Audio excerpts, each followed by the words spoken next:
નમસ્કાર વિદ્યાર્થીઓ, ધોરણ 8 સામાજિક વિજ્ઞાન પાઠ નંબર 3 ભારતનું બંધારણ. આજે એના વિશે આપણે જોઈએ. તો ભારતના બંધારણની વાત આવે એટલે ભારતને ચલાવવા માટે, શાસન ચલાવવા માટે જેની વ્યવસ્થા ગોઠવી એ ભારતનું બંધારણ. તો આજે આપણે જોઈએ. એને સમજતા પહેલાં આપણે અહીંયા સરસ મજાનું ઉદાહરણ આપ્યું છે, એની સમજૂતી આપણે મેળવીએ. તો અહીંયા સમજૂતીની અંદર સહેલી, પ્રિયાંશી અને સચિન એના મમ્મી પપ્પા સાથે ટીવી જોઈ રહ્યા હતા અને ટીવીની અંદર 2011નો વર્લ્ડ કપ મેચ હતો. કોનો વચ્ચે હતો? તો કે ભારત અને શ્રીલંકા વચ્ચે, જેમાં વર્લ્ડ કપ ભારતને મળશે કે શ્રીલંકાને. શ્રીલંકાનો સ્કોર જોતાં ભારત માટે મુશ્કેલ હતું. એ સમયે કપ્તાન ધોનીની ફટકાબાજીથી વર્લ્ડ કપ જીતી ગયું. તો આ એક વ્યવસ્થા હતી કે ભારતે વર્લ્ડ કપ જીતી લીધો અને વિજયનો માહોલ છવાઈ ગયો. ટીવીમાં જો હેલી બોલી ઉઠી. જો હેલીના મનમાં શું થયો? એક પ્રશ્ન થયો કે મમ્મી, આ અગાઉ ઇંગ્લેન્ડ ભારત વચ્ચે મેચ ટાઈ થઈ હતી. જો એના માટે કયો શબ્દ આવ્યો? એને શું કીધું કે મેચ ટાઈ થઈ હતી. તો મેચ ટાઈ થવી એટલે શું? એના મનમાં પ્રશ્ન થયો. ત્યારે મમ્મી પ્રશ્નનો જવાબ આપે છે કે ક્રિકેટ જેવી લોકપ્રિય રમત માટે ICC એટલે કે ઇન્ટરનેશનલ ક્રિકેટ કંટ્રોલ જે બોર્ડની વ્યવસ્થા છે, એને વ્યવસ્થિત નિયમો બનાવ્યા છે. શું બનાવ્યું છે? એના માટેના નિયમો. તો અહીંયા મેચ ટાઈ થવી એટલે મેચમાં બંને ટીમના સરખા રન થવા. વળી ફૂટબોલ હોય, હોકી હોય, કબડ્ડી હોય, આ બધા માટેના નિયમો છે. એટલે કે આવી બધી રમતો હોય એના માટેના નિયમો છે. તો એક રમતમાં આટલા બધા નિયમો હોય તો આવડા મોટા દેશને, આવડા મોટો દેશ એટલે કયો? તો કે આપણો ભારત. તો એ ભારત જેવા દેશનો વહીવટ જ્યારે ચલાવવાનો થાય ત્યારે એના માટે નિયમોની જરૂર પડે. તો એ જ નિયમોની જરૂર પડી, એ જ આપણું શું બની ગયું? ભારતનું બંધારણ. તો એ જ ભારતના બંધારણ વિશે હજી આપણે આગળ ચર્ચા કરીએ છીએ. વિદ્યાર્થીઓ, બંધારણની વાત આવે એટલે તરત સૌપ્રથમ અહીંયા શબ્દ આવ્યો છે બંધારણનું આમુખ. આમુખ એટલે કોને કહેવાય? તો કે જ્યારે બંધારણની શરૂઆત થાય ત્યારે શરૂઆતની અંદર જે આવે છે એને આમુખ કહે છે. અને એ આમુખની અંદર જુદા જુદા શબ્દો ભારત માટે મૂકેલા છે. શું છે? તો કે અમે ભારતના લોકો ભારતને એક સાર્વભૌમ, બિનસાંપ્રદાયિક, સમાજવાદી, લોકશાહી, પ્રજાસત્તાક બનાવવા માટે જો આ બધા એને વ્યવસ્થા ગોઠવી અને એના માટે શું કરશું? તેના બધા નાગરિકોને સામાજિક, આર્થિક, રાજકીય ન્યાય, વિચારવાણી, માન્યતા, ધર્મ, પૂજાની સ્વતંત્રતા. જો આ બધાની શું મળશે? સ્વતંત્રતા. પછી પ્રતિષ્ઠા અને તકની સમાનતા. જો સ્વતંત્રતા, સમાનતા, આ બધી વ્યવસ્થા આમુખની અંદર ગોઠવાયેલી છે. પછી વ્યક્તિના ગૌરવ અને રાષ્ટ્રની એકતા અને અખંડતા, એટલે કે જે ભારત દેશ છે હવે એક રહેશે. પછી ભાઈચારો કેળવવાનો. ભાઈચારો એટલે કે દરેક જે આપણા ધર્મો છે બધા સાથે હળીમળીને રહી અને ભાઈચારો કેળવવાનો દ્રઢ સંકલ્પ કરીને અમારી બંધારણમાં આજે એટલે ક્યારે? તો કે 26 નવેમ્બર 1949ના દિવસે ભારતનું આ બંધારણ છે એ સમયે બંધારણકર્તાઓએ સ્વીકાર્યું, એટલે કે ભારતે સ્વીકાર્યું અને એ અપનાવી અને અમારી જાતને સમર્પિત કરીએ છીએ. એટલે કે આપણી પોતાની જાત માટે એ સમર્પિત થાય છે. તો અહીંયા એ બંધારણની ખૂબ સરસ મજાની વ્યવસ્થા ગોઠવાયેલી છે. તો એ વ્યવસ્થા સરસ બંધારણના દરેક આમુખના એક એક શબ્દની અંદર એ સમજૂતી આપી છે. તો વિદ્યાર્થીઓ, એ જ આપણે બંધારણને આમુખની વ્યાખ્યા જોઈએ. અહીંયા સરસ મજાની વ્યાખ્યા છે એ આપેલી છે.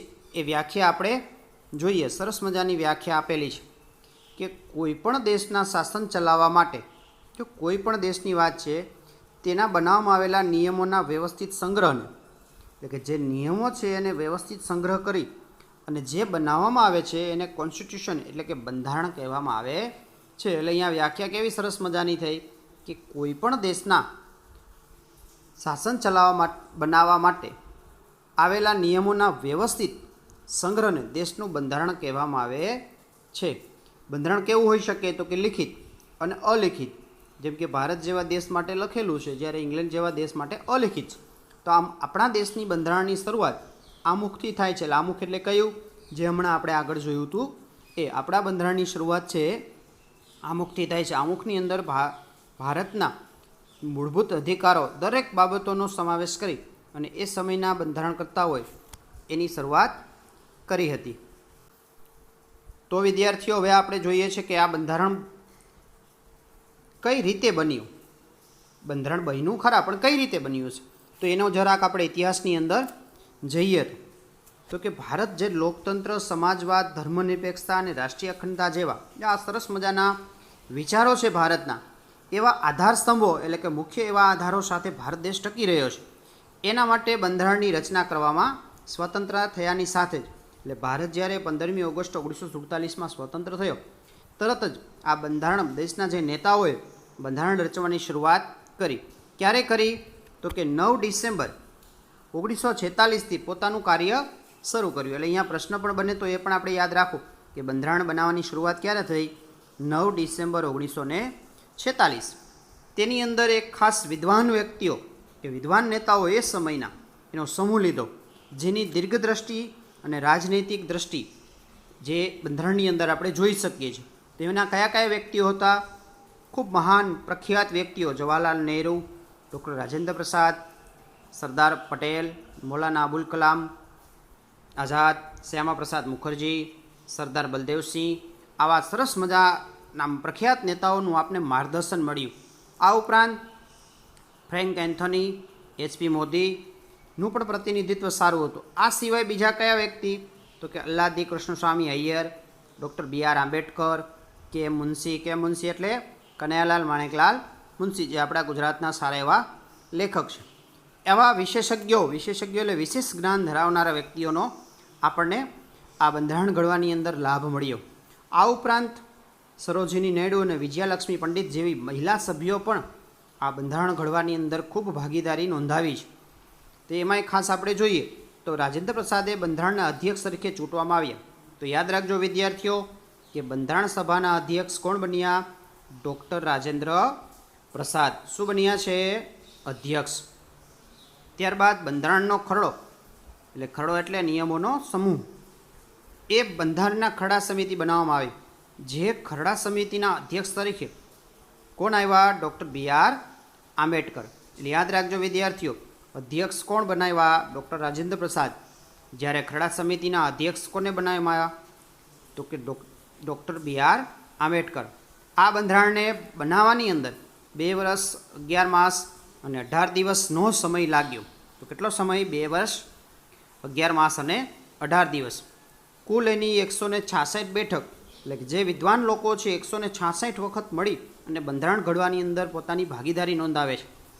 જે લોકોએ 26 નવેમ્બર 1949ના દિવસે બંધારણને બંધારણ સમિતિ સંમતિ આપી, જે 26મી જાન્યુઆરી 1950થી અમલમાં આવ્યું. સંપૂર્ણ બંધારણ બની અને 26 નવેમ્બર 1949ના દિવસે તૈયાર થયું. અને એ જ બંધારણ ભારત જેવા દેશે 26 જાન્યુઆરી 1950ના દિવસે એ સ્વીકાર કરે છે. તો અહીંયા આપણું આ બંધારણ પણ આ રીતે સ્વીકાર કરવામાં આવે છે. વિદ્યાર્થી મિત્રો, જે બંધારણના ઘડવૈયાઓની આપણે વાત કરી હતી એના જરાક ચિત્રો આપણે જોઈએ તો મૌલાના આઝાદ, ડૉક્ટર ભીમરાવ આંબેડકર, ડૉક્ટર રાજેન્દ્ર પ્રસાદ, સરોજિની નાયડુ, કનૈયાલાલ મુનશી, જવાહરલાલ નહેરુ, સરદાર પટેલ, અલ્લાદી કૃષ્ણસ્વામી અય્યર, આવા સરસ મજાના વ્યક્તિઓએ ભારતના બંધારણ ઘડવાની અંદર પોતાની. હવે વિદ્યાર્થીઓ, અહીંયા આપણે પ્રશ્ન થાય કે બંધારણની શું જરૂર છે?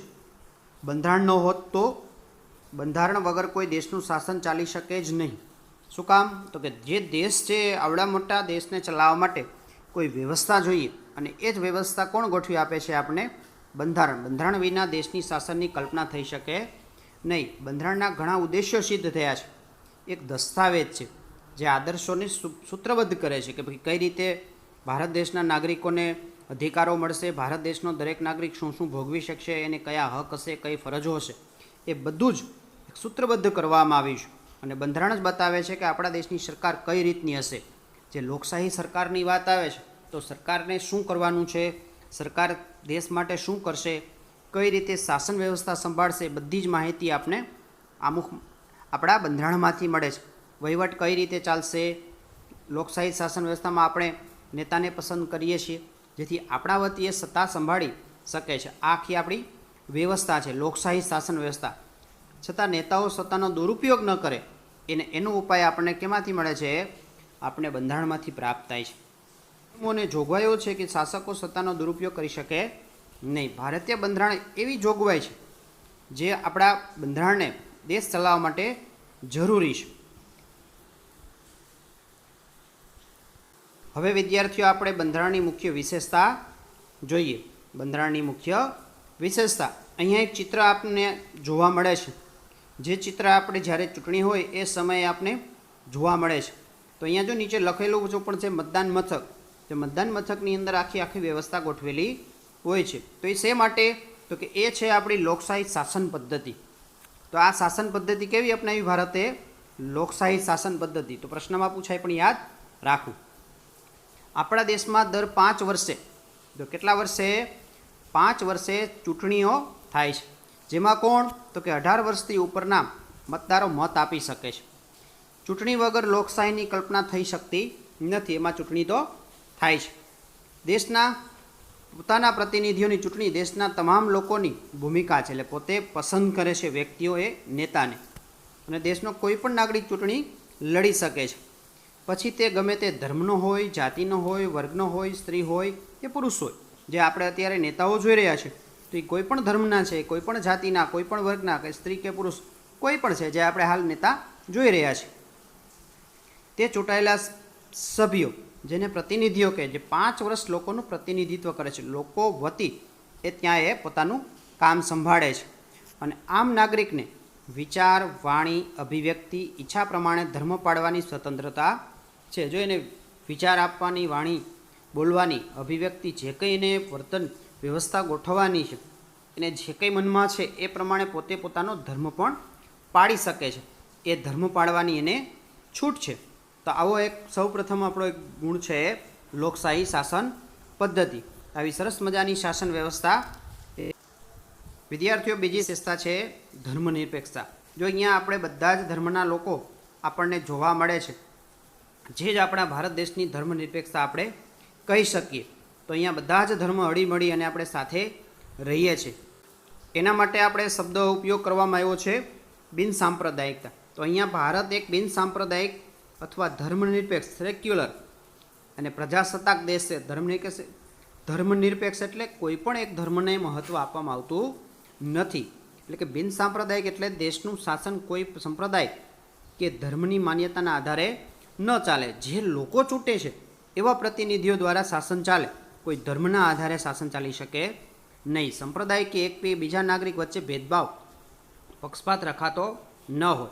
દરેક નાગરિકને પોતપોતાનો ધર્મ પાળવાની, માન્યતા ધરાવવાની અને તેનો પ્રચાર કરવાની સ્વતંત્રતા છે. તો આમ દરેક ભારત જેવા દેશની અંદર દરેક નાગરિક પોતાનો ધર્મ પાળી શકે છે, એને માન્યતા ધરાવી શકે છે અને એનો પ્રચાર એટલે કે એ ધર્મનો ફેલાવો પણ કરી શકે છે. તો આવા સરસ મજાના વિચાર આપણા બંધારણની અંદર આપેલા છે અને એ જ આધારો સાથે આપણું ભારત દેશ શાસન કરી રહ્યો છે.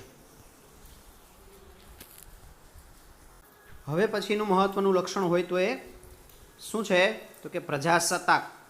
સત્તા કોના હાથમાં છે? પ્રજાના હાથમાં. તો અહીંયા એને સમજાવવા માટે આપણે જોઈએ તો કે ખાસ પ્રજાસત્તાક એટલે રાજ્યના વડા, રાષ્ટ્રપ્રમુખ. રાષ્ટ્રપ્રમુખ એટલે એના માટે આપણે શબ્દ છે રાષ્ટ્રપતિ. તો એ વંશ પરંપરાગત અમુક કુટુંબની વ્યક્તિ ન હોય, એટલે કોઈ પણ હોઈ શકે. જેમ કે આપણે અબ્દુલ કલામ, બરાબર, રામનાથ કોવિંદ, પ્રતિભા દેવીસિંહ પાટીલ, ડૉક્ટર રાજેન્દ્ર પ્રસાદ, આવા કોઈ પણ કુટુંબના, કોઈ પણ ધર્મના વ્યક્તિઓ એ ભારત દેશના રાષ્ટ્રપ્રમુખ બની શકે છે. તેવા લોકો દ્વારા પ્રત્યક્ષ કે પરોક્ષ રીતે ચૂંટાયેલા હોય, લોકો પાસેની પ્રત્યક્ષ પરોક્ષ રીતે સત્તા પ્રાપ્ત કરનાર સરકાર.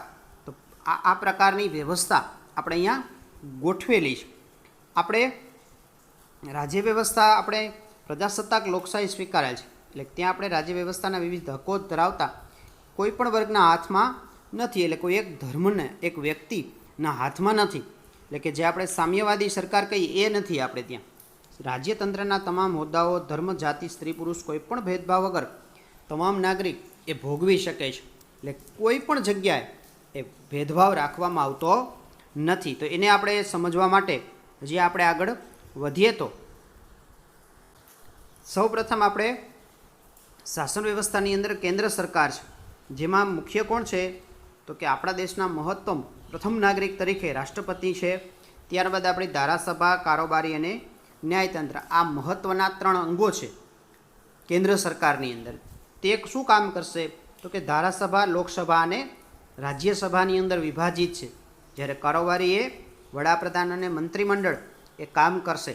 જ્યારે ન્યાયતંત્ર છે એ સર્વોચ્ચ અદાલતનો એમાં સમાવેશ થશે. તો આખી આ વ્યવસ્થા આપણા કેન્દ્ર સરકારની અંદર આખી આ વ્યવસ્થા આપણી ગોઠવાયેલી છે. એટલે કે આપણા દેશનું મુખ્ય જે દિલ્હીનું શાસન, દિલ્હીથી ચલાવનાર જે શાસન છે વડાપ્રધાનથી, એ શાસન વ્યવસ્થા આ પ્રમાણે ગોઠવાયેલી છે. તો હજી પણ આપણી શાસન વ્યવસ્થા આગળ વધીએ તો જેમાં આપણે રાજ્ય સરકાર કરી શકીએ. જેમાં મહત્ત્વનું તે રાજ્યની અંદર મુખ્ય કોણ છે? રાજ્યપાલ, જે પણ ત્યાંના રાજ્યના પ્રથમ નાગરિક. એમાં પણ આવશે ધારાસભા, એમાં બે આવશે, વિધાનસભા અને વિધાન પરિષદ. બીજું છે કામ કારોબારી, જે મુખ્યમંત્રી અને મંત્રીમંડળ. જ્યારે ન્યાયતંત્ર એમાં વડી અદાલત અને જિલ્લા અદાલત સુધી એ વ્યવસ્થા આખી ગોઠવાયેલી છે. તો આખી આ વ્યવસ્થા જે તે રાજ્ય સરકાર એટલે કે જે તે રાજ્યની અંદર આ પ્રકારની વ્યવસ્થા ગોઠવાયેલી આપને જોવા મળે છે. તો આખી આ પ્રજાસત્તાક વ્યવસ્થા ગોઠવાયેલી છે. ત્યારબાદ વ્યવસ્થાની અંદર આવશે સ્થાનિક પ્રશાસન. એટલે જેમ દેશ રાજ્ય પણ સાથોસાથ આપણે ત્યાં જિલ્લા અને તાલુકા અને ગ્રામ્ય સુધી પણ છે. તો એના માટે શું વ્યવસ્થા છે તો કે એના માટે પંચાયતી રાજ. તો પંચાયતી રાજનું આપણે જોયું 3 માળખું હતું. કયું તો કે ગ્રામ પંચાયત, તાલુકા પંચાયત અને જિલ્લા પંચાયત.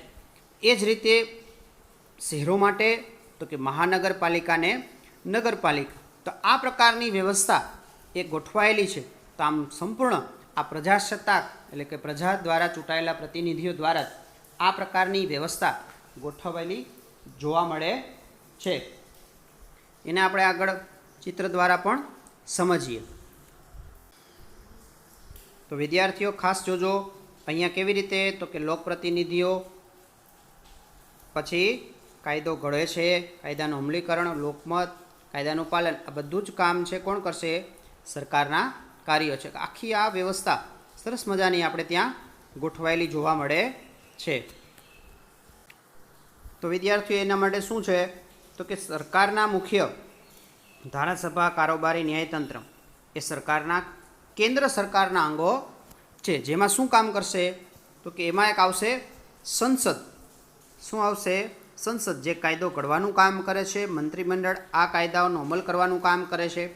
જ્યારે ન્યાયતંત્ર એ કાયદાનું અર્થઘટન કરવાનું અને ન્યાય આપવાનું કામ કરે છે. આમ ત્રણેય કામ જુદી જુદી રીતે વિભાજિત થયેલા જોવા મળે છે. તો આખી આ વ્યવસ્થા આપણી ગોઠવાયેલી છે.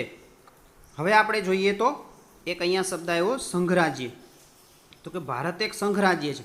એટલે કે ઘટક રાજ્યનો બનેલો સંઘ, એટલે જુદા જુદા રાજ્યોનો બનેલો સંપૂર્ણ આખો એક સંઘ, જેમાં કાયદા ઘડવા માટે કેન્દ્રના વિષયો છે, રાજ્યના વિષયો છે અને સંયુક્ત વિષયો છે.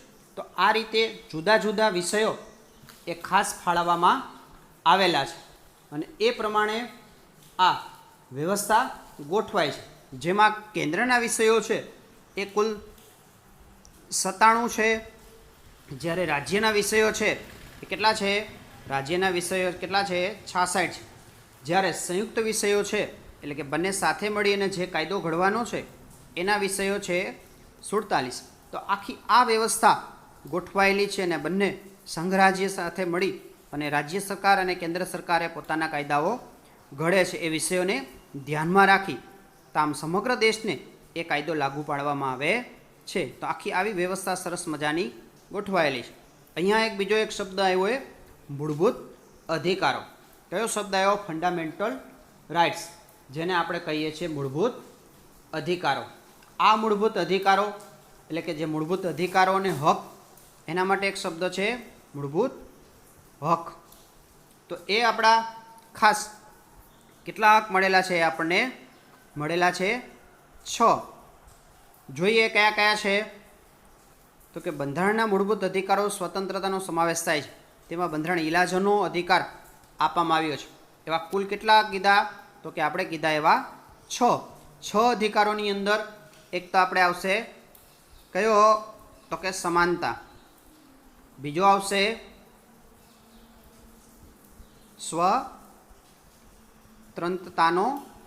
સ્વતંત્રતાનો. પછી આવશે આગળ જોઈએ તો શોષણ. શોષણ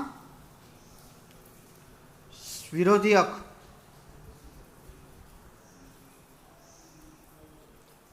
પછી આવશે ધાર્મિક સ્વતંત્રતા, એટલે કે જે વ્યક્તિઓએ પોતાના ધર્મ છે, જે ધર્મ પાળવાનો છે એ ધર્મ એ વ્યક્તિ પાળી શકે છે, એટલે ધર્મ માટેનો પણ હક આપવામાં આવ્યો છે. પછી જે વ્યક્તિ છે એની સંસ્કૃતિને જાળવવા માટે એ સાંસ્કૃતિક અધિકાર પણ આપવામાં આવ્યો છે. તો આ રીતે આપણા બંધારણની અંદર આ ફંડામેન્ટલ રાઇટ્સ એટલે કે જે મૂળભૂત અધિકારો પણ આપવામાં આવ્યા છે. અને એ જ અધિકારો માટે એક સરસ મજાનો શબ્દ કે ડૉક્ટર બાબા સાહેબ આંબેડકરે બંધારણના આત્મા સમાન ગણાવ્યો છે, કે જો એને કાઢી લેવામાં આવે તો આપણું બંધારણ કંઈ બચતું નથી. અને આ અધિકારો દરેક વ્યક્તિને સમાન રીતે પ્રાપ્ત થયા છે. કોઈ પણ ધર્મ, જાતિ, જ્ઞાતિ ના ભેદભાવ વગર આ હકો આપવામાં આવ્યા છે. તો અહીંયા પણ આ હકો આપના સરસ મજાના હકો એ આપણને પ્રાપ્ત થાય છે. તો વિદ્યાર્થીઓ આ પાઠ ખાસ જોજો, સમજજો અને જે કંઈ લેસન આપવામાં આવે, જે કંઈ માહિતી આપવામાં આવે એની ઉપર અમલ કરી અને પાઠ બીજા વિદ્યાર્થીઓ સુધી ખાસ પહોંચાડજો, શેર કરજો.